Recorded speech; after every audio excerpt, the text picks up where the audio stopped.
আপনি সবসময় ভাবেন আমার তো যথেষ্ট নেই, আমার আরও দরকার, আমার কেবল ভাড়া বাসা আছে, কিন্তু আমার নিজের একটা বাসা দরকার, আমার একটা পুরাতন গাড়ি আছে, আমার একটা নতুন গাড়ি দরকার, আমার কেবল এইটুকু সঞ্চয় আছে, আমার আরও বেশি সঞ্চয় দরকার, আমার কেবল একটা ব্যবসা আছে, আমার আরও একটা ব্যবসা শুরু করা উচিত, আমার কেবল এইটুকু আছে, আমার আরও বেশি দরকার। সবসময় আপনি অনেক অনেক বেশি পাওয়ার আশা করেন। আপনার মন সবসময় এইসব আকাঙ্ক্ষায় ব্যস্ত থাকে, আর আপনি গুরুত্বপূর্ণ কিছুর ভাবনা থেকে উদাসীন হয়ে পড়েন। এটা হচ্ছে প্রথম অর্থ। তাকাসুরের দ্বিতীয় অর্থ হচ্ছে অনেক পাওয়ার জন্য প্রতিযোগিতা করা। প্রথম অর্থ ছিল নিজের জন্য অনেক বেশি চাওয়া। দ্বিতীয় অর্থ হচ্ছে অনেক পাওয়ার জন্য অন্যদের সাথে প্রতিযোগিতা করা। সে কিভাবে আমার চেয়ে বেশি পেল, আমার চেয়ে তার বেশি কিভাবে? ভাই, সে আমার চেয়ে ভালো চাকরি করে, আমার ওকে ধরা উচিত, আমার ওকে হারাতে হবে। আপনার অফিসে আপনার চেয়ারে বসে আছেন, আপনার পাশে যে বসে আছে তার চেয়ারটা আপনার চেয়ারের চেয়ে উন্নত। আপনি দেখে ভাবলেন তার চেয়ারটা কিভাবে আমার চেয়ে সুন্দর, সে কিভাবে এটা পেল। এটা খুবই সামান্য জিনিস, কিন্তু আপনি এভাবেই ভাবেন। তার হয়তো একটা সুন্দর মাউস আছে, তার মাউস প্যাডটা ঝকঝকে, তার টেবিলের পাশে সুন্দর জানালা আছে, আমার এখানে তো জানালা নেই। এটা হতে পারে খুবই সামান্য কোনো বিষয়, খুব ক্ষুদ্র পরিসরে। একজনের চাকরি হয়তো বিল্ডিং পরিষ্কার করা, তার ঝাড়ুটা হয়তো পরিষ্কার। আরেকজন দেখে ভাবল, ভাই রে, তার ঝাড়ুটা আমার চেয়ে সুন্দর। আপনি অন্যের সাথে সবসময় নিজের তুলনা করেন, সবসময় নিজের গাড়ির সাথে অন্যের গাড়ির তুলনা করেন, আপনার বাড়ির সাথে অন্যের বাড়ির, আপনার জামা কাপড়ের সাথে অন্যের জামা কাপড়ের, আপনার সম্পদের সাথে অন্যের সম্পদের তুলনা করেন। আর এটা আপনাকে বিভ্রান্ত করছে। প্রথম বিষয়টি ছিল আপনি নিজে অনেক কিছু চান। দ্বিতীয় বিষয়টি হচ্ছে আপনি সবসময় অন্যের সাথে নিজেকে তুলনা করেন। অন্যের সাথে নিজের তুলনা করার এই মনোভাবটি সবসময় আপনাকে ব্যস্ত রাখে। বলে রাখি, এই মনোভাবটি সামাজিক আচার অনুষ্ঠানেও প্রকাশ পায়। তাদের বিয়ে এরকম ছিল, তাহলে আমাদের বিয়ে কেমন হবে? আমাদের পরিবারের বিয়েটা তাদের চেয়েও জাঁকজমক হতে হবে। তারা এই হল ভাড়া নিয়েছে, আমরা এর চেয়েও দামি হল ভাড়া করব। এত এত ভাড়া দিয়ে তাদের বিশাল অঙ্কের ঋণ হয়েছে, আমরা এর চেয়ে বেশি খরচ করে তার চেয়ে বিশাল অঙ্কের ঋণ মাথায় নিব। তাই না? মূল বিষয়টা হচ্ছে এই প্রতিযোগিতা সব সময় এমন হয়, এটা সব সময় হয়। আর হ্যাঁ, এটা তো অমুসলিমদের মধ্যেও হয়ে থাকে। এটা তো শুধু মুসলিমদের মধ্যেই হয় অবশ্যই তা নয়। আল্লাহ এখানে সমগ্র মানুষের সাথে কথা বলছেন। কে প্রমোশন পেতে চায়? ভাই, তার প্রমোশন না হোক, আর যদি তার হয় তাহলে তার হলো কেন, আমার কেন হলো না? যখন অন্য একজনের প্রমোশন হয় তার মানে এই না যে আপনি কম পাবেন, এর পরেও আপনার বাসায় খাবার থাকবে। কিন্তু এটা মানুষের প্রকৃতিগত স্বভাব। এমনকি এটা বাচ্চাদের মধ্যেও হয়ে থাকে। মনে করেন আপনার 2টি বাচ্চা আছে, এদের একজনের খাতায় তার শিক্ষক স্টার দিয়েছেন, আর অন্যজনের খাতায় স্টার দেননি। তিনি হয়তো অন্য কারো খাতায় দিয়েছেন। আপনি হয়তো বাচ্চাদের নিয়ে গাড়ি করে বাসায় ফিরছেন, সে বলল, আমি একটা স্টার পেয়েছি। অন্যজন হতাশ হলো, আমি কিছুই পাইনি। এখানে লক্ষ্য করার বিষয় হলো, সে স্টার পাক বা না পাক, প্রথম শিশুটি কি এতে কষ্ট পেয়েছে? পায়নি। কিন্তু ইতোমধ্যেই তার মধ্যে কি দেখা যাচ্ছে? প্রতিযোগিতার মনোভাব। তার যা আছে আমারও তা চাই, সে যা পায় আমি যেন তাই পাই। এটা একটা স্বাভাবিক প্রবৃত্তি। তাই আল্লাহ আজ্জা জাল্লা এই আয়াতে এই মনোভাবটির প্রতি ইঙ্গিত করেছেন। তাহলে প্রথমটি ছিল বেশি চাওয়া, দ্বিতীয়টি হচ্ছে বেশি চাওয়ার ক্ষেত্রে প্রতিযোগিতা করা। এটা হচ্ছে দ্বিতীয় অর্থ। আসুন এবার তৃতীয় অর্থটি জানি। তৃতীয় অর্থটি হল বেশি পাওয়ার কারণে অহংকার করা, আত-তাফাখুর মা আত-তাকাসুর। আপনার অনেক থাকার কারণে গর্ব করা। অর্থাৎ যখন কেউ আপনার কাছে আসে, সে হয়তো কোনো কিছু নিয়ে কথা বলছে, আপনি হুট করে বলে বসলেন, ও হ্যাঁ, আমি তো ওখান থেকে গ্রাজুয়েশন করেছি। ওহো, বলে রাখি, এই গাড়িটা আমি মাত্র 2 মাস আগে কিনেছি, খুব ভালো দামে পেয়েছি, মাত্র 37 লাখ, ইত্যাদি ইত্যাদি। সে কি আপনাকে জিজ্ঞেস করেছে আপনার গাড়ি আছে কিনা? সে তো জিজ্ঞেস করেনি, কিন্তু কোনো কারণ ছাড়াই আপনার তাকে বলতে ইচ্ছে হয়েছে। কারণ তাকাসুর থেকে আমরা বুঝতে পারছি এটা কেবল এমন নয় যে শুধু আপনার থাকলেই হবে, বরং আপনি অন্যদেরকে এটা বলতে স্বাচ্ছন্দ্য বোধ করেন। আপনি অন্যদের জানাতে চান যে আপনি খুব ভালো চাকরি করছেন, আপনার এটা আছে, ওটা আছে। তাহলে 3টি বিষয় হলো, তাই না? এবার আসুন চতুর্থ বিষয়ে। আরবিতে বাবে তাফাউলের 2টি বিষয় রয়েছে। এতে আছে মুফাআলা, যার অর্থ মানুষ একে অপরের সাথে প্রতিযোগিতা করছে। আমরা এটা জেনেছি। তাকাসুরের চতুর্থ বিষয়টি হচ্ছে এমন কিছু যা ভাগ করে নেওয়া যায়। তাআওয়ানু, শুধু প্রতিযোগিতা নয়, বরং একে অপরের সহযোগিতা। চতুর্থ বিষয়টি থেকে বোঝা যায় আপনাদের সবারই এটা আছে। আমাদের সবারই বেশি পাওয়ার আকাঙ্ক্ষা আছে। এমন নয় যে একজনের নেই অপরজনের আছে। আমাদের প্রত্যেকেরই বেশি পাওয়ার আকাঙ্ক্ষা আছে। আমাদের প্রত্যেকেরই এটা আছে। আর অনেক অনেক বেশি পাওয়ার আকাঙ্ক্ষাই, একে অপরের সাথে প্রতিযোগিতা করার ইচ্ছাই আমাদের সবাইকে এক করেছে। বলে রাখি, এটা এমন একটি সার্বজনীন বিষয় যা বিভিন্ন ধর্মের, ভিন্ন বর্ণের, ভিন্ন জাতির, ভিন্ন বয়সের মানুষকে এক করেছে। আমরা অনেকভাবে আলাদা হতে পারি, তাই না? কিন্তু আমাদের সবার মধ্যে কোন জিনিসটি সার্বজনীন? আমরা বেশি চাই। আমাদের যা আছে আমরা তার চেয়েও বেশি চাই। আমাদের যা আছে তাই নিয়ে আমরা সুখী নই। আর আল্লাহ বলেন, এই মনোভাব, এই চিন্তা প্রক্রিয়া আপনাকে বিভ্রান্ত করেছে, আপনাকে ভুলিয়ে দিয়েছে। কিন্তু আরবিতে যখন ইলহা শব্দটি ব্যবহৃত হয়, তখন এই প্রশ্নটি চলে আসে যে কিসের থেকে ভুলিয়ে দিয়েছে? আচ্ছা, বুঝলাম আমাকে ভুলিয়ে দিয়েছে। আপনি যখন আমাকে ভুলিয়ে দিয়েছে বলেন, স্বাভাবিকভাবে একটা প্রশ্ন চলে আসে, কিসের থেকে ভুলিয়ে দিয়েছে? আমি কাজের কথা ভুলে গিয়েছি, আমি স্কুলের কথা ভুলে গিয়েছি, আমি কিসের কথা ভুলে গিয়েছি? এটি জানতে হলে আরবিতে একটি আন যোগ করতে হয়। আমি আপনাদের যে আয়াতটি বলেছি, লা তুলহিকুম আমওয়ালুকুম ওয়ালা আওলাদুকুম, এরপর আল্লাহ যোগ করলেন আন যিকরিল্লাহ। আপনার সম্পদ ও সন্তান যেন আপনাকে ভুলিয়ে দিতে না পারে। কিসের থেকে? আল্লাহর স্মরণ থেকে। এখানে কিছু একটা থেকে বলা হয়েছে, এখানে বাড়তি তথ্য যোগ করা হয়েছে। এই তথ্যটি দিয়ে আপনাদের উত্তর দেওয়া হয়েছে।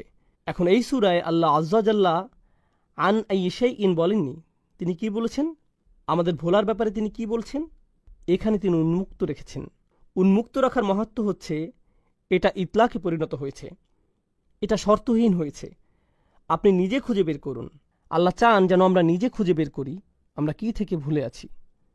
কিছু আলেম মন্তব্য করেছেন, প্রথমত আমরা সত্য থেকে ভুলে আছি, যে আমাদের সত্যের পথে ডাকছে, আমরা তার প্রতি উদাসীন আছি। সে আপনাকে গুরুত্বপূর্ণ কিছুর প্রতি ডাকছে। ভাই, আমি কাজে ব্যস্ত আছি। কেউ আপনার কাছে এসে বলল, ভাই চলো আমরা কোরআন থেকে কিছু শিখি, চলো আমরা নবী সাল্লাল্লাহু আলাইহি সাল্লামের সুন্নাহ থেকে কিছু শিখি। ভাই, আমি এখন ব্যস্ত। আর আল্লাহ তাআলা বলছেন, আপনার এই ব্যস্ততা আসলে কেবল উদাসীনতা, আর এটাই আপনাকে সত্য থেকে দূরে রেখেছে। এটা আপনাকে সত্য থেকে দূরে রেখেছে। এটা একটা মন্তব্য, সত্যের প্রতি উদাসীন থাকা। তাফসিরে আমরা আলেমদের আরেকটি মন্তব্য পাই, সেটা হলো নিজেকে ভালোভাবে দেখা থেকে দূরে থাকা, মুহাসাবা। এটা আপনাকে নিজেকে দেখা থেকে ভুলিয়ে দিয়েছে। আমি আমার জীবনে কি করছি, আমি কিসের পিছনে ছুটছি। আর হ্যাঁ, আপনি যখন কোনো কিছুর পেছনে ছোটেন আর তা পেয়ে যান, আপনার সেগুলো বিরক্ত লাগা শুরু হয়। তখন আপনি অন্য কিছুর পেছনে ছোটেন, তারপর সেটাও আপনার বিরক্ত লাগে। এরপর আপনি অন্য কিছু খোঁজেন। আমাদের সবারই এমন হয়। আপনি যদি একটি বাড়ি কিনতে চান আর আপনি বাড়ি কিনে ফেলেন, তখন কি হয়? কিছুদিন পরে অন্য একজনের বাড়ি দেখতে আপনার বাড়ির চেয়ে সুন্দর মনে হয়, তাই না? এটা বিরক্ত লাগতে শুরু করে। আপনি পুনরায় সাজান। কিছুদিন পর আবার বিরক্ত লাগা শুরু করে। যখন আপনার সন্তান খুব করে একটা ভিডিও গেমের আবদার করে, আপনি সেটা কিনে দেন। তারা সেটা কয়দিন খেলে, কিছুদিন যায়, তারা গেমে জিতে যায়, শেষ। তারা বিরক্ত হয়ে পড়ে। নতুন কোনো মুভি আসলো। অনেক দিন আগে, আমি তখন নিউ ইয়র্কে ছিলাম, আমি এমনটি বলেছিলাম, স্টার ওয়ার বা এরকম কোনো মুভি হবে। এর আগেরটা সম্ভবত 70-এর দশকে বের হয়েছিল। এরপরে তার সিকুয়েল বের হলো। জানি না এখন এমন হয় কিনা। নিউ ইয়র্কের রাস্তায় বিশাল হুলস্থুল লেগে গিয়েছিল। কেবলমাত্র একটি হলে সেটা রিলিজ পেয়েছিল, আর সেটার লাইন এত লম্বা ছিল যে হজের জন্য পাসপোর্টের লাইনের চেয়েও সেটা কয়েক গুণ বড় ছিল। অসংখ্য মানুষ এই মুভি দেখার জন্য লাইনে দাঁড়িয়েছিল। সারা রাত তারা দাঁড়িয়ে যেন কিয়াম করছে, যেন সেই মুভিটা দেখতে পারে। তারা সেই মুভির জন্য সব কিছু ছেড়ে লাইনে দাঁড়িয়েছিল। কেউ কেউ তো মনে হচ্ছিল যেন ইসলামের পোশাক পরা ছিল। তারা স্টার ওয়ার্সের বিভিন্ন জামা কাপড় পরে, মুখে ছবি এঁকে, হই হুল্লোড় করে লাইনে দাঁড়িয়েছিল, যেন তারা মুভিটা দেখতে পারে। তারা তখন অন্য কিছুই চায়নি। আপনি যদি তখন সেই মুহূর্তে তাদেরকে কোনো কিছু নিয়ে বলেন, আপনি যদি বলেন আপনি কি এই কাজটা করবেন বা অন্য কিছু করবেন, না না না না, আমি এখন লাইনে দাঁড়াবো, যখন তাদের মুভি দেখা শেষ হয়, বের হয়ে তারা কি বলে?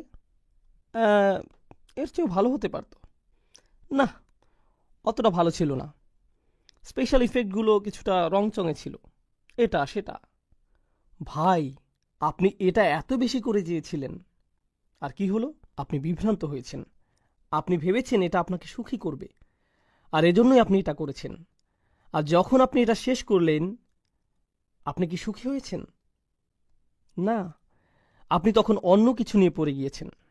ভাই, এখন আমাকে তৃতীয়টির জন্য অপেক্ষা করতে হবে। এখন আপনি পরবর্তীটার জন্য অপেক্ষা করছেন। তাহলে আপনি নিজেকে বিভ্রান্ত করেই যাচ্ছেন। আপনি একটু থেমেই নিজেকে জিজ্ঞেস করছেন না, ভাই আমি তো কখনোই তৃপ্ত হচ্ছি না। যখনই আমি কিছু পেয়ে যাই, তারপর আমার অন্য কিছু দরকার হয়। আমি কখনোই তৃপ্ত হই না, আমার প্রয়োজন ফুরায় না। তাহলে এটা আপনাকে আপনার নিজের দিকে তাকানো থেকেও দূরে রাখে। এটা আপনাকে আপনার জীবনের উদ্দেশ্যের প্রতি তাকানো থেকে দূরে রাখে। এই বিভ্রান্তি, এই চাহিদা, এই প্রতিযোগিতা আপনাকে এই প্রশ্ন থেকে দূরে রাখে যে আমি কেন এই পৃথিবীতে এলাম। এখানে আমার কাজ কি শুধু একটা কিছুর পেছনে ছোটা, এরপর অন্য কিছুর পেছনে ছোটা, তারপর আরেকটা কিছুর প্রতি ছোটা, তারপর কবরে চলে যাওয়া, এইগুলোই? এই জন্যই কি আমি এখানে এসেছি? এই জন্যই কি আমাকে এখানে পাঠানো হয়েছে? কারণ পশু পাখিরা এসব করে। তারা খায়, তারপর তারা আবার ক্ষুধার্ত হয়ে পড়ে, তাই তারা আবার খায়, এরপর আবার ক্ষুধার্ত হয়ে পড়ে। এরপর একটা পশুর সাথে আমার পার্থক্য কি? যদি এজন্যই আমি এখানে এসে থাকি, তাহলে একটা পশুর সাথে আমার পার্থক্য কি রইল?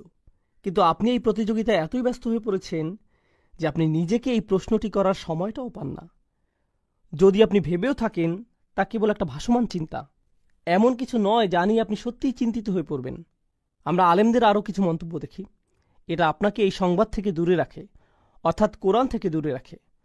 কোরআনের মাধ্যমে আপনার চোখ খুলে যাওয়ার কথা ছিল। এর মাধ্যমে আপনি আপনার জীবনের উদ্দেশ্য খুঁজে পাওয়ার কথা ছিল। এর মাধ্যমে আপনি নিজের অন্তরের সমস্ত খুঁটিনাটি আপনি পর্যবেক্ষণ করবেন, এটাই হওয়ার কথা ছিল। এটা আপনার নিজেকে নিজের সামনে পেশ করার কথা ছিল। কিন্তু এই কোরআনের জন্য আপনার সময় নেই, কারণ আপনি তাকাসুরে খুব ব্যস্ত। এটা আপনাকে বিভ্রান্ত করেছে। তবে সবচেয়ে অসাধারণ মন্তব্যটি বলতে গেলে, গত সূরাটি কি ছিল আপনাদের মনে আছে?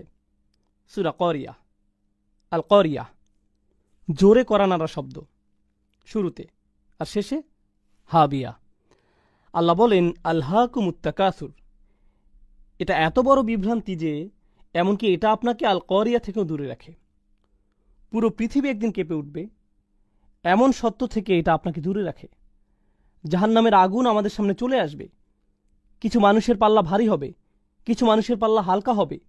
যে পরম সত্য সম্পর্কে আপনি জেনেছেন, আপনি মুখস্থ করেছেন, যা আপনি তিলাওয়াত করেন। আমাদের অনেকেই সূরাটি তিলাওয়াত করেন, কারণ সূরাটি বেশ ছোট আর আমাদের সময় কম, তাই আমরা এই সূরাটি পড়ি। যদিও আমরা এটা পড়ি, তবুও আমরা এই বাস্তবতা থেকে দূরে সরে আছি। এটা কিভাবে সম্ভব? আল্হাকুমুত তাকাসুর, সুবহানাল্লাহ। সূরার শুরুতেই আল্লাহ এমন ঘোষণা দিয়েছেন। এখন আসুন এই আয়াত সম্পর্কে আলেমদের আরও কিছু মন্তব্য দেখি। প্রথমে আমরা এই সূরার সাথে সূরা আদিয়াতের সম্পর্ক আলোচনা করব।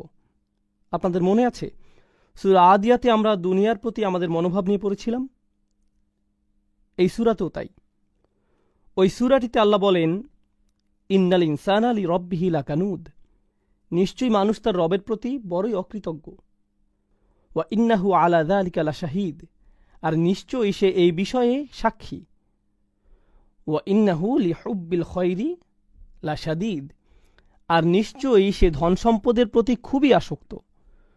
দুনিয়ার সব কিছু খুবই আকর্ষণীয়। এখন আল্লাহ এখানে বলছেন এসবের প্রতি তোমার ভালোবাসা অনেক বেশি। তিনি আগের সূরায় এমনটি বলেছিলেন। এই সূরায় তিনি কি বলছেন? তিনি বলছেন এসবের প্রতি তোমার ভালোবাসা এতটাই গভীর যে এগুলো তোমাকে ভুলিয়ে দিচ্ছে। তাহলে এখানে তিনি পরবর্তী অবস্থার কথা বলছেন। সেটা কি? এটা আপনাকে ভুলিয়ে দেয়। এই দুইটি প্রত্যক্ষ সম্পর্কযুক্ত। জামাকশারি মন্তব্য করেছেন ইদা শাগালাত, অর্থাৎ এই চাওয়ার আশা তোমাকে ব্যস্ত রাখে। শুধুমাত্র আপনার মনেই নয়, বরং আপনার আচরণেও এটা আপনাকে ব্যস্ত রাখে। তিনি কাফিরদের এভাবে সংজ্ঞায়িত করেছেন আত্তাবারি ফিল কাসরা আত্তাবাহি বিহা, নিজের অনেক আছে, এটা মানুষকে দেখিয়ে বেড়ানো, সেই সাথে এটা দেখিয়ে গর্ব অনুভব করা। যেমন কেউ বলল, আমাদের অনেক কিছু আছে। এটা শুনে অন্যজন বলল, না, আমাদের তার চেয়েও বেশি আছে। এভাবে কার বেশি আছে আর কার কম আছে এর হিসাব করতে করতে আপনার জীবন অতিবাহিত।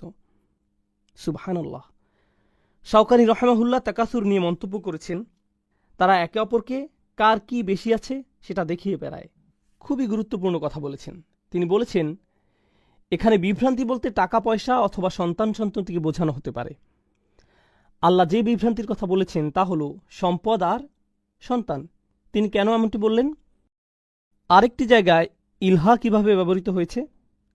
আল্লাহ বলেন, লা তুলহিকুম আমওয়ালুকুম ওয়ালা আওলাদুকুম। বিভ্রান্তি বলতে কোরআনের সম্পদ ও সন্তানকে বোঝানো হয়েছে। এটা এক জায়গায় এসেছে। অন্য জায়গায় আমরা তাকাসুরের বর্ণনা পাই। সূরা হাদীদে আল্লাহ বলছেন, তাকাসুরুন ফিল আমওয়ালি ওয়াল আওলাদ। তাহলে আয়াতের প্রথম শব্দ ইলার সাথে আমরা আমওয়াল ও আওলাদ এই দুটি শব্দ পাই। দ্বিতীয় শব্দ তাকাসুরের সাথেও আমরা আমওয়াল ও আওলাদ পাই। আমরা এই উভয় ক্ষেত্রেই পাই। তাহলে সম্পদ ও সন্তান উভয়ই আমরা বেশি চাই। কিন্তু আমরা দেখছি যে আমাদের জীবনের আসল উদ্দেশ্যের দৃষ্টিকোণ থেকে এই দুইটি আমাদের জন্য বিভ্রান্তি। এগুলো হতে পারে বড় বিভ্রান্তির কারণ। তাকাসুর ফিল আওলাদ, এটা নিয়ে ছোট একটা সন্দেহ নিরসন করা প্রয়োজন। সন্তানের ক্ষেত্রে বেশি যাওয়ার ব্যাপারে এটা দিয়ে কয়েকটি বিষয় বোঝায়। এটা কেবলমাত্র বেশি সন্তান নেয়াকে বোঝায় না। বেশি বলতে অনেক সন্তান থাকাকেই শুধু বোঝায় না। আমরা এমন একটি সময় আছি যখন মানুষ চিন্তা করে যে বেশি সন্তান নেওয়া অর্থনীতির পক্ষে ক্ষতিকর, তাই না? এমনকি কিছু দেশ তো আছে যাদের এমন নিয়ম রয়েছে যে আপনি নির্দিষ্ট সংখ্যক সন্তানের বেশি নিতে পারবেন না। তারা আল্লাহর হুকুমের সাথে খেলতে গিয়ে নিজেরাই উল্টো ধরা খায়। কেন তারা বেশি সন্তান নিতে আপত্তি জানিয়েছে? তারা বেশি সন্তান নিতে চায়নি কারণ তাদের সেই সামর্থ্য নেই, তাদের অর্থনীতির সেই সামর্থ্য নেই। এখন কি হচ্ছে? যেমন চায়নার কথাই ধরুন। এখন সেখানে নতুন অর্থনৈতিক বিপর্যয় সৃষ্টি হয়েছে। আমাদের দেশের অবকাঠামোগত চাহিদা মেটানোর জন্য যথেষ্ট জনবল নেই, কারণ আমরা জনসংখ্যা বাড়তে দেইনি। তাই সেখানে এখন নতুন ধরনের অর্থনৈতিক বিপর্যয় দেখা যাচ্ছে, জনসংখ্যা রোধ করে, যেটা তারা নিজেরাই সৃষ্টি করেছে। সুবহানাল্লাহ। তাহলে এখানে উভয়টিই এসেছে আল্লাহর হুকুম অমান্য করার কারণে। যাই হোক, এর দ্বিতীয় অর্থটি হল, যখন আল্লাহ বলেন তাকাসুর ফিল আওলাদ, এটা দিয়ে বোঝায় আপনি আপনার সন্তানের জন্য বেশি চান। অর্থাৎ আমার অন্যদের চেয়ে বেশি পেতে হবে। এই প্রতিযোগিতা আপনার সন্তানের মধ্য দিয়ে প্রকাশ পায়। আপনি বলেন, আমার সন্তান যেন অন্য সন্তানদের চেয়ে বেশি পায়, আমার ছেলে যেন দলে সুযোগ পায়। অন্য একজন সুযোগ পেল, কেন সে সুযোগ পেল? আমার ছেলে পরীক্ষায় বি পেয়েছে, কেন সে বি পেল? আমি শিক্ষকের নামে অভিযোগ দেব। তার সন্তান কিভাবে এ প্লাস পেল? তার ছেলে আমার ছেলের উপরে কিভাবে? আপনার ছেলে বি পেয়েছে তার নিজের কারণে, এর সাথে তার ছেলের কোনো সম্পর্ক নেই। কিন্তু আপনি সব সময় আপনার সাথে অন্যের তুলনা করতে থাকেন, সব সময় তুলনা করেন। এটা শুধু আপনার ছোট মানসিকতার পরিচয় নয়, আপনার সন্তানের উপরও এর প্রভাব পড়ে। তাহলে আল্লাহ তাআলা বলেন, আচ্ছা, আল্লাহ কি বলছেন সেটা জানার আগে আমরা আরও কিছু মন্তব্য পড়ে নিই। ইবনে আব্বাস রাদিয়াল্লাহু তাআলা আনহু বলেন, এই আয়াতের খুবই চমৎকার একটি পাঠ। তিনি শুরুতে একটি অতিরিক্ত হামজা দিয়ে পড়তেন, আলহাকুমুত তাকাসুর অথবা আলহাকুমুত তাকাসুর। এটা দিয়ে কি বোঝায় জানেন? অনেক চাওয়ার এই প্রতিযোগিতায় বেশি বেশি পাওয়ার চাহিদা কি তোমাকে ব্যস্ত রাখে? আসলে তিনি এটিকে একটি প্রশ্নের মতো করে পড়তেন। তিনি এই আয়াতটিকে একটি প্রশ্ন হিসেবে পড়তেন। অনেক সময় এমন হয়, যখন আপনি কাউকে তিরস্কার করেন, আপনি তার দিকে প্রশ্ন ছুড়ে দেন, আমি কি তোমাকে এটা করতে বলেছি? তুমি এমন একটি কাজ করলে। আপনি কিন্তু বলেন না যে তুমি এটা করেছ। আপনি বলেন, তুমি এমন কাজ করেছ, তুমি কি আমাকে বলবে যে তুমি এটা কেন করলে, কিভাবে করলে? আপনি এইভাবে প্রশ্ন ছুড়ে দেন, যেন এটা একটা জাজার, মানে কাউকে তিরস্কার করা, কাউকে ভর্ৎসনা করা। ইবনে আব্বাস রাদিয়াল্লাহু তাআলা আনহু আয়াতটিকে এভাবে পড়তেন। আবু মুসলিমের মন্তব্যটি আমরা আগে পড়েছি। তার মন্তব্যটি মূলত ছিল এমন যে এটা মানুষের মধ্যে ভাগ করে নেওয়া যায়। তাহলে আমরা এটা জানি ইনশাআল্লাহ তাআলা। প্রথম আয়াতের ব্যাপারে আমরা সর্বশেষ কোরআনের আরেকটি জায়গায় দেখব, যেটা আছে সূরা কাহফে। আলহাকুমুত তাকাসুরের একটি সুন্দর ব্যাখ্যা। আপনারা তো দুই কৃষকের গল্প জানেন, যাদের একজনের ছিল একটি ছোট বাগান, অন্যজনের ছিল তার চেয়ে বেশ বড় একটি বাগান। সে কিভাবে তাকাসুর প্রকাশ করল? সে গরিব কৃষককে বলল, ধনী কৃষক গরিব কৃষককে বলল, আনা আকসারু মিনকা মালান ওয়া আযু নাফারা, সম্পদের দিক থেকে আমি তোমার চেয়ে বড়, জনবলের দিক থেকেও আমি তোমার উপরে, আমার অনেকগুলো সন্তান আছে যারা আমার ব্যবসা দেখছে, তোমার দেখার মতো কেউ নেই, তুমি একা। সে বলল, নাহনু আকসার। অপরজন বলল, নাহনু আকসার। অর্থাৎ এখানে সে মূলত অপরজনকে তাকাসুর দেখাচ্ছে। এখানে কিছু বিষয় আছে।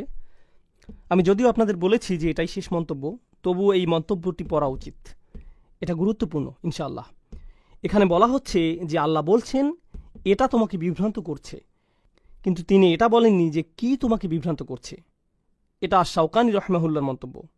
তিনি বলছেন, অলাম ইয়াকুল আনকাদা, তিনি এখানে বলেননি যে মানুষ কিসে বিভ্রান্ত হয়, বাল আতলাকাহ, বরং তিনি এটাকে শর্তহীন করেছেন।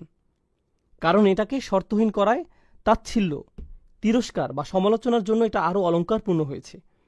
তিনি বলেন একে উন্মুক্ত করার কারণে কিসে কিসে মানুষ বিভ্রান্ত হয় তার দরজা আপনার জন্য উন্মুক্ত রইল। আমরা একটু আগে জীবনের উদ্দেশ্য খোঁজা, নিজেই নিজেকে দেখা, এসব নিয়ে আলোচনা করেছি। এসবের প্রতি আপনি উদাসীন থাকেন, তাই এই সব দরজাই এখন আপনার সামনে খোলা, এবং একে উন্মুক্ত রাখার কারণে এটা সার্বজনীন হয়ে গিয়েছে। অর্থাৎ এখানে কেবল একটি বিভ্রান্তি নিয়ে কথা বলা হচ্ছে না, বরং অনেক কিছুতেই আপনার মনোযোগী হওয়া উচিত। এগুলোর কারণে আপনি কোনো কিছুতেই মনোযোগ দেন না, এটা হচ্ছে আরেকটি সুবিধা। এখানে বাগ্যিতার রীতি মানা হয়েছে, এটা হচ্ছে আরবি অলঙ্কার শাস্ত্রের একটি পাঠ। যখন কোনো কিছু উল্লেখ করা থাকে না, এর মাহাত্ম্য রয়েছে। এর অর্থ হচ্ছে এই তাকাসুর আপনাকে সব কিছু থেকে ব্যস্ত রাখছে, যা নিয়ে আপনার ব্যস্ত থাকার কথা ছিল। তথাপি মিনাত তাআতিল্লাহ, আল্লাহর আনুগত্য থেকে শুরু করে ওয়াল আমালিল আখিরাহ, আখিরাতের জন্য প্রস্তুতি নেওয়া পর্যন্ত, এগুলো নিয়েই আপনার ব্যস্ত থাকার কথা ছিল, কিন্তু এটা আপনাকে এই সব থেকে দূরে সরিয়ে রেখেছে। এই ছিল প্রথম আয়াতের ব্যাপারে সর্বশেষ মন্তব্য। আল্লাহ বলেন, হাত্তা জুরতুমুল মাকাবির। যারা মানে কারো সাথে দেখা করা, জিয়ারাহ মানে কারো সাথে দেখা করা। উর্দুতে আমরা বলি জিয়ারত করনা, এরকম কাছাকাছি শব্দ, কারো সাথে দেখা করা। কিন্তু প্রাচীন আরবি ভাষায় এর আরেকটি অর্থ আছে, সেটা হলো কারো সাথে দেখা করা ও তাকে জড়িয়ে ধরা, বুকে বুক মেলানো, একেও জিয়ারা বলা হয়ে থাকে। আপনি কেবলমাত্র কারো সাথে দেখাই করেন না, আপনি তাকে জড়িয়েও ধরেন। আর আল্লাহ এখানে বলে রাখি, আপনি যখন কারোর সাথে দেখা করেন সেটা কি স্থায়ী না অস্থায়ী? এটা অস্থায়ী, আপনি একটু পরেই চলে যাবেন। এখানে এই অর্থটিও আছে, মানে আপনি কারোর সাথে দেখা করতে গিয়েছেন, আপনি দেখা করেছেন, এরপর আপনি চলে গিয়েছেন। আল্লাহ এখানে বলেছেন হাত্তা জুরতুমুল মাকাবির, যতক্ষণ পর্যন্ত আপনি কবরের সাথে দেখা করছেন বা সাক্ষাৎ করছেন। আক্ষরিক অর্থে বললে যতক্ষণ না আপনি কবরের সাথে সাক্ষাৎ করছেন। যখন আপনি কারোর সাথে দেখা করেন, আপনি তার জন্য প্রস্তুতি রাখেন, আপনি প্রস্তুতি নিয়ে দেখা করেন। আপনার ভালো লাগুক বা না লাগুক, আপনার তার সাথে দেখা করতেই হবে। আর এখানে আপনি কার সাথে দেখা করছেন? আপনার কবরের সাথে। এখানে জিয়ারা শব্দটির সাথে মাকাবির ব্যবহার করার কারণে আমরা একটা জিনিস বুঝতে পারছি যে আমরা কবরে চিরকাল থাকব না, কেননা জিয়ারা বলতে অস্থায়ী বোঝায়। আল্লাহ জিয়ারা শব্দটির সাথে জান্নাত বা জাহান্নাম ব্যবহার করেননি, তিনি ব্যবহার করেছেন মাকাবির, কবরের সাথে। আপনি যদি আরেকটি সূরা দেখেন, দুনিয়ার প্রতি মনোভাব নিয়ে অপর আরেকটি সূরা কি? সূরা আদিয়াত। আফালা ইয়ালামু ইযা বু'সিরা মা ফিল কুবুর, তবে কি সে জানে না যে কবরে যা আছে তা কখন উত্থিত হবে? এখানে কুবুর শব্দটি ব্যবহৃত হয়েছে, আর এই সূরায় মাকাবির শব্দটি এসেছে। মাকাবির শব্দটি জিয়ারা শব্দের সাথে উপযুক্ত, কারণ জিয়ারা একটি স্থানে করা হয়ে থাকে। আর মাকাবির শব্দটি মাকবারা শব্দের বহুবচন। আরবি ভাষায় কোনো বিশেষ্য পদ মা দিয়ে শুরু হলে একে বলা হয় জরফে মাকান, এটা দিয়ে কোনো স্থান নির্দেশ করা হয়, যেমন মসজিদ বা মাতার বিমানবন্দর, বা মাকআদ বসার জায়গা, মজলিস এটাও বসার জায়গা, সমাগম। তাহলে বোঝা যাচ্ছে শুরুতে মা থাকলে সেটা দিয়ে কোনো জায়গা বোঝায়, এটাই জরফে মাকান। আর সাক্ষাৎ কোনো একটা জায়গায় হয়ে থাকে, তাই কবরের কথা বোঝাতে এর সাথে এখানে জায়গার বর্ণনা এসেছে, মানে এটা একটা কবরস্থান। আপনি যখন কিছু পাওয়ার ধান্দায় থাকেন, কোথায় আপনার খুব একটা যাওয়া হয় না? কবরস্থানে। সেখানে আপনার জন্য তেমন কিছু নেই। কবরস্থানে আপনার দুনিয়াবি কিছু পাওয়ার নেই, আপনি শপিং মলে যান, চাকরিতে যান, আত্মীয়ের বাসায় যান, আপনার বসের কাছে যান, আপনি সবখানে যান, কিন্তু কোথায় যান না? আপনি কবরস্থানে যান না। আমার নিজের উপর একটা উদাহরণ মনে পড়ছে। এটা ছিল নিউ ইয়র্কে। তখন আমি নিউ ইয়র্ক থাকতাম। আমি থাকতাম কুইন্সে, আর আমার কলেজ ছিল ম্যানহাটনে। তো আমরা এলাই হয়ে যেতাম। সেখানে ছিল একটা বিশাল কবরস্থান, মেইন রোডের পাশেই। এই কবরস্থানটা আমি মনে হয় টানা 10 বছর দেখেছি, কিন্তু কোনো দিনই যাইনি। আর শুধুমাত্র কেবল আমিই নই, প্রতিদিন হাজার হাজার মানুষের পাশ দিয়ে যায়, কেউই কখনো সেখানে যায় না। কেবল যায় কখন? যখন তাদের মৃত্যু হয়, যখন তাদের সেখানে রাখা হয়। সুবহানাল্লাহ। তাহলে এটা হচ্ছে আয়াতের একটি অর্থ, কিন্তু অপর অর্থটিও খুবই গুরুত্ববহ। আমরা এখানে সাবাবুন নুজুম দেখতে পাই। আপনারা জানেন যে কিছু আয়াতের ঐতিহাসিক প্রেক্ষাপট থাকে, আর ওই সময়ের অর্থ কী ছিল? যেহেতু আলেমদের মতে তৎকালীন সময়ে কিছু গোত্র ছিল যারা সবসময় অন্য গোত্রগুলোকে তুচ্ছ করত। তোমাদের চেয়ে আমাদের বেশি মানুষ আছে, তোমাদের চেয়ে আমাদের বেশি অস্ত্র আছে, আমাদের যারা মারা গিয়েছে তারা তোমাদের মৃতদের চেয়ে সেরা। তারা কবরস্থানে যেত আর বলতো, আমাদের গোত্রে ইনি ছিলেন আর ইনি এটা এটা করেছেন। তোমাদের গোত্রে কি কেউ কখনো এমন করেছেন? তারা এভাবে কবরে গিয়ে একে অপরের সাথে প্রতিযোগিতা করত। তারা বলতো, তোমাদের কি এমন কেউ ছিল? এখনকার সময় আমরা বলি, আমাদের ইতিহাসে ইনি ছিলেন, অমুক ছিল, তমুক ছিল। ইতিহাসের নায়কদের নিয়ে গর্ব করা। তারা যেভাবে সত্যি সত্যি কবরস্থানে গিয়ে কবর দেখিয়ে এভাবে বলতো, এনার মতো তোমাদের কেউ আছে? অমুকের মতো, তমুকের মতো। ভালোভাবে চিন্তা করে দেখলে বর্তমান সময়ে আমরা আমাদের ইতিহাসের নায়কদের নিয়ে এসব বলি। মুসলিমরা সালাউদ্দিনের কথা বলে, কিংবা সাহাবাদের কথা বলে। আমরা আমাদের ইতিহাসের নায়কদের নিয়ে গর্ব করি। এনাদের মতো কে আছে? আমি কি বলছি বুঝতে পারছেন? এখন সমস্যা হচ্ছে, আল্লাহ এখানে যে পয়েন্টটি তুলে ধরেছেন, প্রথমত হাত্তা জুরতুমুল মাকাবির, অর্থ হাত্তা ইয়াতিয়াকুমুল মাউতা বা কবিরতুম। আপনার মৃত্যু চলে এলো, আপনাকে কবরে নেওয়া হলো, আপনার নিজের কবরে যাওয়ার আগ পর্যন্ত আপনি বেশি পাওয়ার লোভ করেই যাচ্ছেন। কিন্তু এর অন্য অর্থটি হচ্ছে, আপনি কবরস্থানে যেতেন, আর যখন কবরস্থানে যেতেন কি হওয়ার কথা ছিল? আপনার মনে পড়ার কথা ছিল যে আপনি কোথায় যাচ্ছেন, কিন্তু আপনি কবরস্থানেই যাচ্ছেন একে অপরকে দেখিয়ে তুচ্ছ করার উদ্দেশ্যে। যেখানে এই কবরস্থানে যাওয়াই আপনার জীবনের উদ্দেশ্য বোঝার জন্য সবচেয়ে সহজ রাস্তা হবার কথা ছিল। আপনি যদি খুব বেশি ধার্মিক না হন, আপনি যদি খুব বেশি আখিরাত নিয়ে না ভাবেন, আপনি যদি বছরের পর বছর নামাজ না পড়েন, যদি কারো দাফনে যান, হয়তো আপনি এর আগে কখনো যাননি, জানাজার পর সব আনুষ্ঠানিকতা শেষে আপনি দাফন করতে গেলেন, আপনি যদি কেবল সেখানে যান, এটা আপনাকে একটা ধার্মিক অভিজ্ঞতা দেবে। শুধু কবরস্থানে হেঁটে কবরের নাম পরিচয়গুলো পড়লেই, অমুক মানুষ এত বছরে মারা গেছে, আরেকজন 20 বছরে মারা গেছে, আরেকজন হয়তো 6 মাসে মারা গেছে, আরেকজন দেখলেন 83 বছরে মারা গেছে, আরেকজন 31 বছরে মারা গেছে। নিজের বয়সী একজনকে পেলেন, একজন মহিলা, আরেকজন পুরুষ, আরেকজন মহিলা। আপনি এগুলো পড়ছেন আর কার কথা ভাবছেন? আপনার নিজের কথা। এটা আপনার চোখ খুলে দিবে। আপনার নিজের চোখ খোলার জন্য কবরস্থান অনেক ভালো জায়গা, নিজের দিকে তাকানোর জন্য এটা উপযুক্ত জায়গা। আর আমরা এমন মানুষ যে আমরা সেই কবরস্থানকেই কিনা তাকাসুরে পরিণত করেছি। আমরা এখানে থেকেও শিক্ষা নিতে পারি না, আমরা অন্ধ হয়ে পড়েছি। এজন্য এখানে অতীতকাল এসেছে। আল্লাহ এটা তোমাকে অন্ধ করেছে। এটা তোমাকে অন্ধ করবে তা নয়, এটা ইতোমধ্যেই তোমাকে অন্ধ করেছে। অন্যভাবে বললে, তোমাদের নিয়ে কোনো আশা নেই। যদি এখানে বলা হতো এটা তোমাদের অন্ধ করবে, সেখানে কিছুটা আশা ছিল। এটা হতেও পারে, নাও হতে পারে। হয়তো আমি পরিবর্তিত হব, কারণ আমার সেই যোগ্যতা আছে। কিন্তু যেহেতু ইতিমধ্যেই তা হয়ে গেছে, সুতরাং এখন আর কোনো আশা নেই। সুবহানাল্লাহ। এখন এখানে অনেক মুফাসসির মন্তব্য করেছেন, কিন্তু আমরা এখানে শাওকানির মন্তব্যটি পড়ব ইনশাআল্লাহ। এখানে তিনি বলেছেন, তারা সেই সব কবরস্থানগুলোতে যেত, ফায়াকুলুনা হাযা কবর ফুলান ওয়া হাযা কবর ফুলান ইফতাখিরুনা বিযালিক। তারা বলতো, এটা অমুক মহান মানুষের কবর, এটা তমুক মহান মানুষের কবর। তারা এটা বলে গর্ব করত। কাল্লা সাউফা তা'লামুন সুম্মা কাল্লা সাউফা তা'লামুন। একই আয়াত, পার্থক্য কি? শুরুতে সুম্মা আছে। সরল অনুবাদ হচ্ছে কাল্লা, প্রথমে কাল্লা শব্দটি দেখি। কাল্লা বিমাআনা হাক্কা। কাল্লা অর্থ অবশ্যই। শব্দগতভাবে কাল্লা অর্থ কোনো মতেই না, কোনোভাবেই না, কোনোভাবেই না। অর্থাৎ আপনার এই অন্ধত্ব চিরকাল থাকবে না, অবশ্যই থাকবে না। শীঘ্রই আপনি জেগে উঠবেন। আর যখন আপনি জেগে উঠবেন, আপনি নিজে থেকেই বলবেন, আমি কি করেছি, আমি কিভাবে এতটা অন্ধ হয়ে গিয়েছি।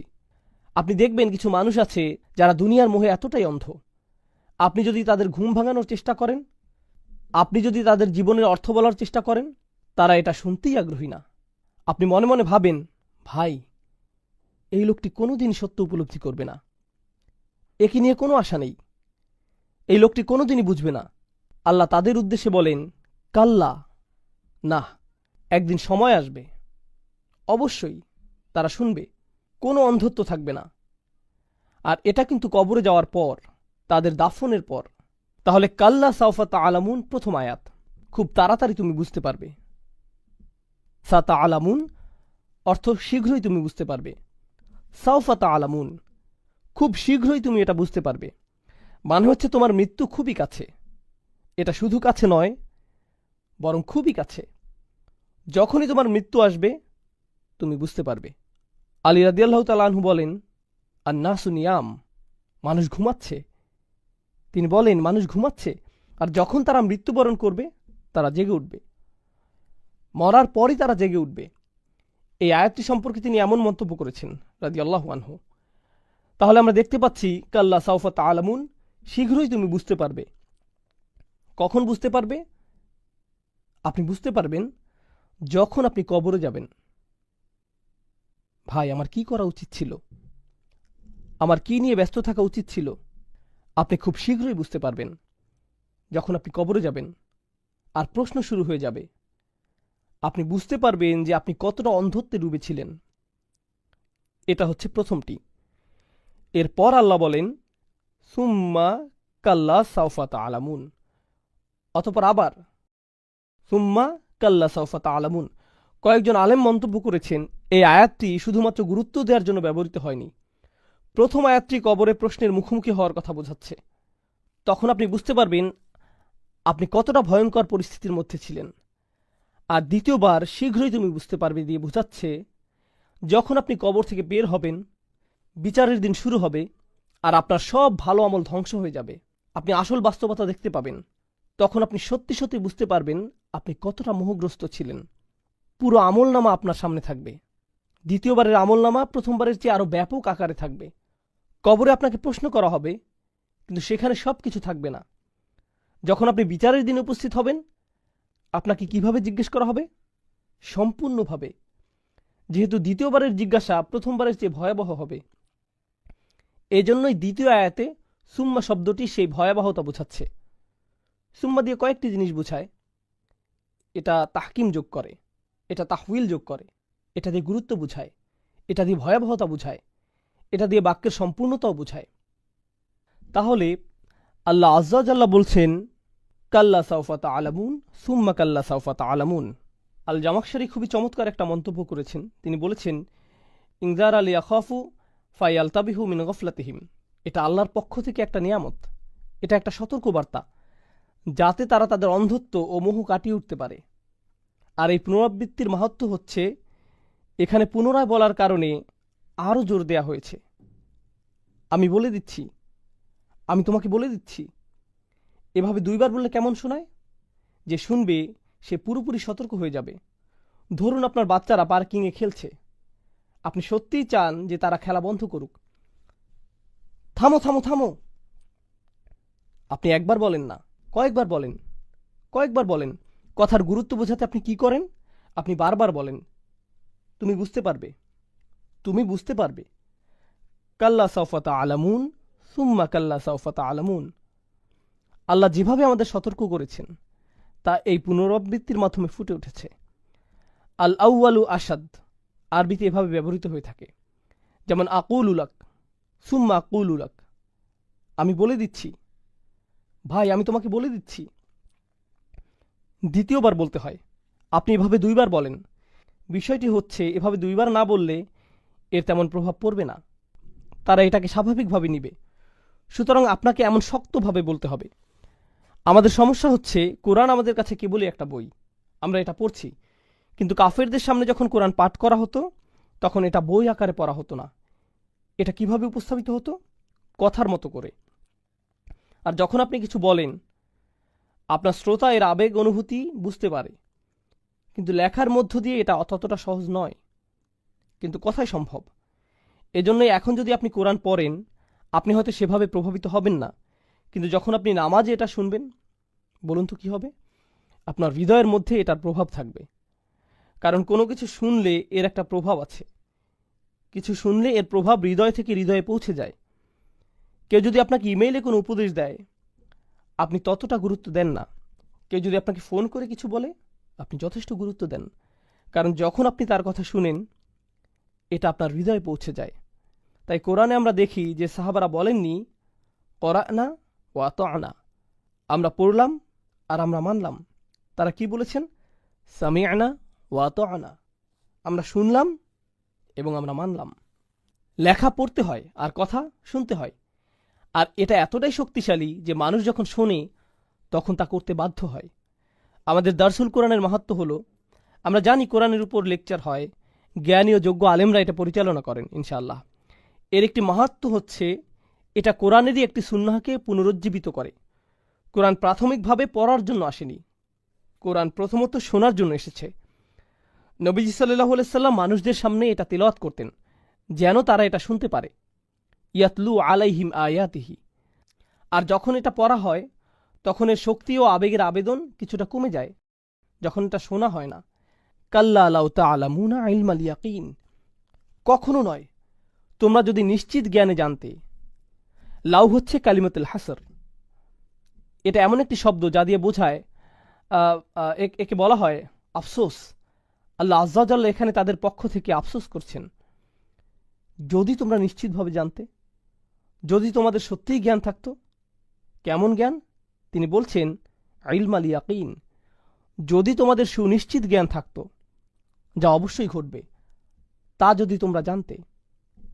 এটাই ইলমাল ইয়াকিন। এর কিছু পরে আমরা আরেকটি জিনিস দেখব, সেটা হলো আইনাল ইয়াকিন, তাই না? সুম্মা লাতারাউন্নাহা আইনাল ইয়াকিন। তাহলে এখানে দুইটি বিষয়, একটি হচ্ছে সুনিশ্চিত জ্ঞান, অপরটি হলো সুনিশ্চিত চোখ।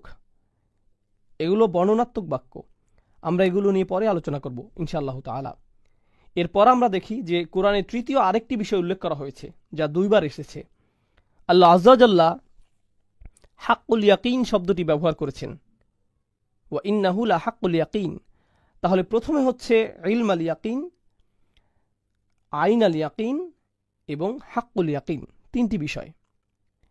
এই আয়াত বোঝার আগে আমাদের এই তিনটি বিষয় বুঝে নিতে হবে। তাহলে আসুন এগুলো বুঝে নেই ইনশাআল্লাহ তাআলা। প্রথমে আসুন ইয়াকিন শব্দটি দেখি। এই তিনটির মধ্যে এই শব্দটি কমন আছে, এর মধ্যে দুইটি এই সূরাতেই রয়েছে। কোন দুইটি? ইলমাল ইয়াকিন, আইনাল ইয়াকিন। আর তৃতীয় বিষয়টি এই সূরায় আসেনি। এটা কোথায় এসেছে? হাক্কুল ইয়াকিন। তাহলে প্রথমে আসুন আমরা এর অর্থ জেনে নেই। ইমাম রাগিব বলেন, ইয়াকিন হচ্ছে এমন জ্ঞান যা কোনো কিছু সম্পর্কে জানা বা কোনো কিছু সম্পর্কে ভাষা জ্ঞান রাখার ঊর্ধ্বে। এটা হচ্ছে জ্ঞানের উঁচু স্তর। এটা হচ্ছে প্রথম অর্থ। এটা কোনো কিছু নিয়ে অল্প জানা নয়, এটা ইয়াকিন। আমি এই ইয়াকিন শব্দের অনুবাদ করতে চাই এভাবে, এটা হচ্ছে দৃঢ় প্রত্যয় বা অটুট প্রত্যয়। আপনি কোনো কিছুতে পুরোপুরিভাবে সম্পূর্ণরূপে সম্মত হয়েছেন, তখন আপনি ইয়াকিন শব্দটি ব্যবহার করবেন। এটা ইমানের চেয়েও শক্তিশালী শব্দ। কিভাবে এটা ইমানের চেয়েও শক্তিশালী শব্দ, সেটা আমরা পরবর্তীতে দেখব। এরপর আমরা পাই আবু হিলাল আল আসকারি ইয়াকিন শব্দটি সম্পর্কে মন্তব্য করেছেন। তিনি বলেছেন, ইয়াকিন হচ্ছে সেই জিনিস যাতে আপনি এতটাই সম্মত যে অন্তর থেকে আপনি এটা নিয়ে খুশি, আপনি মন থেকে এটা নিয়ে সন্তুষ্ট। যেমন ধরুন, কেউ হয়তো বলল যে পরকাল বলতে কিছু আছে, আপনি বললেন আমার মনে হয় এটা সত্যি হতে পারে, হ্যাঁ থাকার সম্ভাবনা আছে, আচ্ছা আমার এটা নিয়ে কোনো সমস্যা নেই। এটা ইয়াকিন নয়, এটা কোনো মতে মেনে নেয়া। কিন্তু আপনি যখন জানেন যে এটা অবশ্যই আছে, অবশ্যই আছে, গতকাল যেমন ছিল তেমন, আপনি আমার সামনে বসে আছেন, এটা যেভাবে জানেন সেভাবে আখিরাতে বিশ্বাস করেন, তখন এটা ইয়াকিনে পরিণত হয়। আপনি অন্তরে এটা সাধারণভাবে বিশ্বাস করেন না, বরং অটুটভাবে বিশ্বাস করেন। এটাই হচ্ছে ইয়াকিনের প্রথম অর্থ। দ্বিতীয়ত, ওয়ানাহজুস সদর বিমা আমালিহি। আসলে এটা দ্বিতীয় অর্থ। প্রথমটি ছিল সুকুনুন নফস, যার মানে আপনি এটা নিয়ে দ্বিতীয়বার ভাববেন না, এটা নিয়ে আপনি পুনরায় চিন্তা করেন না, এটা আপনি এ ব্যাপারে নিশ্চিত, আপনার কাছে এটাই সত্যিকার বাস্তবতা। আপনি এটা নিয়ে দৃঢ় প্রতিজ্ঞ, যা নিয়ে আপনি দ্বিতীয়বার ভাবেন না। তাহলে এই হচ্ছে এর দুইটি মর্মার্থ। একটি হচ্ছে আপনি এটা নিয়ে দ্বিতীয়বার ভাববেন না, আর দ্বিতীয়ত আপনি এই বাস্তবতা নিয়ে পুরোপুরি সন্তুষ্ট। এখন কোরআনে ইয়াকিন শব্দটি কিভাবে ব্যবহৃত হয়েছে? আমরা পাই ইয়াকিন শব্দটি মৃত্যু বোঝাতে ব্যবহৃত হয়েছে। হাত্তা আতান আল ইয়াকিন ও আবুদ রব্বাকা হাত্তা ইয়াতিয়াকাল ইয়াকিন। ইয়াকিন শব্দটি মৃত্যু বর্ণনা এসেছে। কেন? এমনকি কাফেরও কিসে বিশ্বাস করে? মৃত্যুতে। মৃত্যুতে। আপনি আখিরাতে অবিশ্বাস করতে পারেন, আপনি কবরের প্রশ্নগুলোকে অবিশ্বাস করতে পারেন, আপনি জান্নাত জাহান্নামকে অবিশ্বাস করতে পারেন, ঠিক আছে। কোনো সুস্থ স্বাভাবিক মানুষ মৃত্যুর প্রতি অবিশ্বাস করতে পারে না। এটাই হচ্ছে সুনিশ্চিত বিশ্বাস। যে কোনো আলোচনার শুরুই এটা, যে কারো জন্যই। কোন জিনিসটি সবাই সুনিশ্চিত বলে বিশ্বাস করে? ভবিষ্যতের কোন জিনিসটি আমরা নিশ্চিত বলে জানি? মৃত্যু। একেবারে সুনিশ্চিত। তাহলে এটা সবার জন্যই এতটা নিশ্চিত একটি বিষয় যে আল্লাহ এখানে ইয়াকিন শব্দটি ব্যবহার করেছেন। এখন আমরা কোরআনে পাই যে যখন আপনি এটা বিশ্বাস করবেন, এটাকে আপনি নিশ্চিত বলে জানবেন, কিন্তু আপনি একে অন্তরে ধারণ করতে চান না। আমরা এমনটি কোরআনেও দেখতে পাই। আল্লাহ বলেন, যখন আপনি তাদেরকে শেষ সময়ের কথা বলেন, তারা বলে, আচ্ছা, আমরা এটা নিয়ে ভেবেছি। শুধুমাত্র ভেবেছি, এর বেশি কিছু নয়। সময়ের কথা বলেন, তারা বলে, আচ্ছা, আমরা এটা নিয়ে ভেবেছি, শুধুমাত্র ভেবেছি। আমার মনে হয় এটা হলেও হতে পারে, কিন্তু আমরা পুরোপুরি নিশ্চিত নই। ওমা নাহনু বিমুস্তাইকিনিন। আমরা এ বিষয়ে দৃঢ় বিশ্বাসী নই। শুনে এটাকে বেশ চমৎকার মনে হচ্ছে ভাই। তোমাদের মুসলিমদের ধর্মবিশ্বাস খুবই চমৎকার মনে হচ্ছে। এভাবেই তারা বলে, কিন্তু তারা এটাকে ইস্তিকান করে না, তারা একে অন্তরে ধারণ করে না। তাহলে যার ইয়াকিন নেই সে এমন বেদনাদায়ক মন্তব্য করে। তাহলে এখন আসুন আমরা ইলম আল ইয়াকিন, আইন আল ইয়াকিন আর হাক্কুল ইয়াকিন এই সম্পর্কে জানি। আমি আপনাদের উদাহরণ দিয়ে বোঝাবো। আপনি হয়তো গাড়ি চালাচ্ছেন, হঠাৎ আপনি কিছু ধোঁয়া দেখলেন। আপনি কোনো আগুন দেখতে পাননি, আপনি শুধুমাত্র ধোঁয়া দেখেছেন। আপনি সেই ধোঁয়া দেখেই বুঝে গেছেন যে আশেপাশে কোথাও কি আছে? আগুন আছে। কিন্তু আপনি কি আগুন দেখছেন? না। আপনি আপনার জ্ঞানের মাধ্যমে বুঝতে পারছেন যে যেহেতু এখানে ধোঁয়া দেখা যাচ্ছে, নিশ্চয়ই আশেপাশে কোনো আগুন থেকে এটা আসছে। আপনি আপনার নিজের চোখে দেখেননি, নিজের জ্ঞান থেকে আপনি এটা বুঝতে পারছেন। এটাই হলো ইলম আল ইয়াকিন।